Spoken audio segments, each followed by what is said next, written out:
What goes on, guys? We're back here again with yet another review, and today we're taking a look at the brand new DC Multiverse McFarlane Toys Cyborg figure.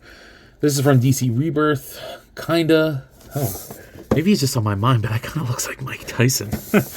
But yeah, I don't know how I feel about this. I didn't open it yet, but I know what most of this figure is, and I gotta say, I don't think I'm too excited about it, but it is an upgrade from the Build-A-Figure. So without further ado, let's go ahead and get into this. So getting old Vic Stone out of the packaging, I actually think I like this more than I thought I would. In the package, I didn't really know what I felt, but taking them out, I kind of enjoyed a little bit more. So taking a look at this head sculpt, I definitely like it better than the image they put on the box, which is not something you get to say too often.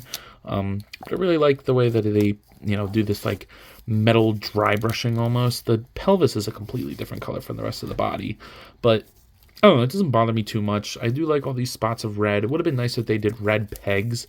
I don't know how I feel about these little painted triangles on the shins. Not a big fan of that.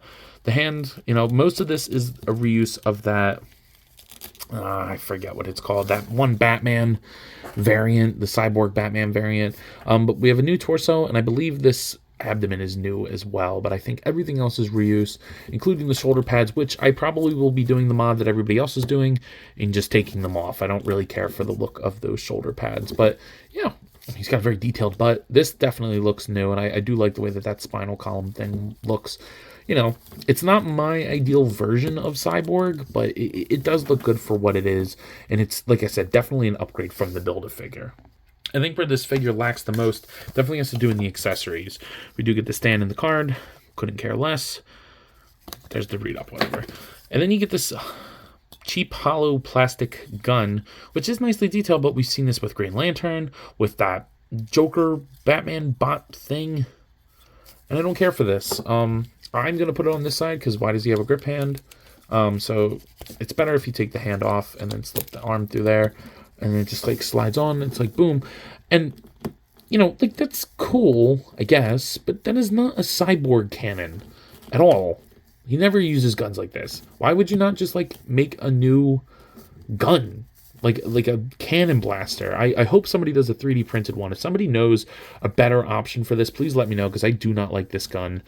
But I want it on him because I don't want it. I'd rather have this than the stupid trigger finger hand. So he'll probably just stand on my shelf like this. Which looks pretty badass, but, because I'm a relatively big Cyborg fan. I do like Cyborg quite a bit. I think he's, he's a pretty cool character from, very versatile character. But I just I don't know. Didn't care for this accessory at all, so that's a little upsetting. But what's even more upsetting is this articulation, because it's pretty old and outdated. The head goes up that much, down, pivot side to side, and will rotate. Shoulder goes up all the way, down, rotate, and then you do get pretty nice movement in the shoulders with those joints. My bicep shoulders are a little tight and stuck, but I did get them to work. Double jointed elbows, and then the wrist swivel and hinge. The diaphragm joint in this thing sucks. Like, this is like early days of McFarlane. That is not going forward at all. It'll arc back, pivot side to side, and rotate up top and bottom, which I don't understand that, because this is a new torso, so make it no torso and abdomen, make it work. Like, that doesn't even make sense. Hips go outwards that far, they go up and out very far. It does have a little bit of thigh swivel though. Double jointed knees, and I like that the pins are kind of incorporated in the design. I think that works pretty well. And then the ankle goes up and down, and we'll rotate, we'll pivot, and toe hinge. He does have those highly detented ankles that they kind of got rid of. Luckily, these aren't some of the ugliest ones that we've seen. Again, this is an old body, but I think it works here. I think a lot of it has to do with this color scheme, but yeah, it does look pretty good overall. Here is next to the NECA Toys King Kong, along with the Jazzos Fortnite Series 6-inch Peely. Here is next to the McFarlane Toys Dark Knight Returns Batman, along with the Hasbro Marvel Legends X-Men Series Darwin. And then finally, here he is next to the Hasbro Marvel Legends What If Series Zombie Captain America. So yeah, some of you are probably out there wondering, Amp, what are your final thoughts on this figure? And I gotta say, very middle of the road for me. There are things that I really do like about it, and then other things that just piss me off. The cannon is the biggest thing for me. It's just not right. It should be one bulbous blaster, not this complex gun thing. It just doesn't work. And at the very least, they didn't even paint the tip of it red. Like, come on, it's ridiculous. But other than that, I think the body actually works pretty well. I'm definitely going to be removing the shoulder pads and kind of like shaving down the little peg part there, because I think it just looks better without it. Makes it look a little bit more classic. you know, this isn't exactly my ideal version of Cyborg, as I mentioned, but I think it'll go good with the rest of the figures of my main DC display. So, yeah, overall, it's okay. But with that being said, I believe that's all I got for today. So at a price point of I paid $23 for this guy, I'm going to go ahead and give him a solid 7 out of 10. It's okay. It's better than bad. But definitely, whoa, that was my fault. Definitely has its fair share of issues. So with that being said, I believe that's all I got for today. If you have not already, please be sure to like, comment, subscribe. Also be sure to follow me on Instagram, TikTok, and Letterboxd. I post a lot on all those apps. And I did it again. As I have a good time, and I'm sure you will too.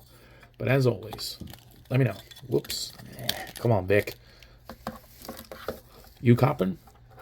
I'll see you guys in the next one. Booyah!